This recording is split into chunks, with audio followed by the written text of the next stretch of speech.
Hello everyone, welcome back to my channel. আজকে তোমাদের সাথে যে ভিডিওটা শেয়ার করব সেটা হচ্ছে আমরা যাচ্ছি লিটিল আন্দামান। তো লিটিল আন্দামান যাওয়ার জন্য আমাদের শিপ হচ্ছে এমভি সিন্ধু। তো সেটাতে করে আমরা যাব লিটিল আন্দামান। তো আমাদের শিপের টাইম হচ্ছে রাত 9টা। আর এখন আমরা আমাদের ফ্ল্যাট থেকে বেরোচ্ছি। এখন বাজে সন্ধ্যে 6:30। আমাদের একটু আগে আগেই বেরোচ্ছি। তো তোমাদের সাথে সমস্তটা শেয়ার করব। আমরা কিভাবে যাচ্ছি, শিপ আমাদের সমস্তটা তোমাদের সাথে শেয়ার করব। দেখতে থাকো। আমরা চলে এসেছি হাড্ডো জেটটিতে। আমরা টিকিট আর আমাদের ফটো আইডি চেক করিয়ে নিয়েছি। আর এরপর আমরা আমাদের লাগেজটা দেব। তো চলো হাড্ডো জেটটিটা একবার দেখিয়ে দিই তোমাদের।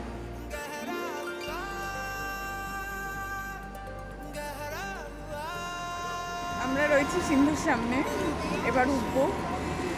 চলো, এটা হলো এমভি সিন্ধু। এখানে আমাদের রুম ছিল ডিলাক্স।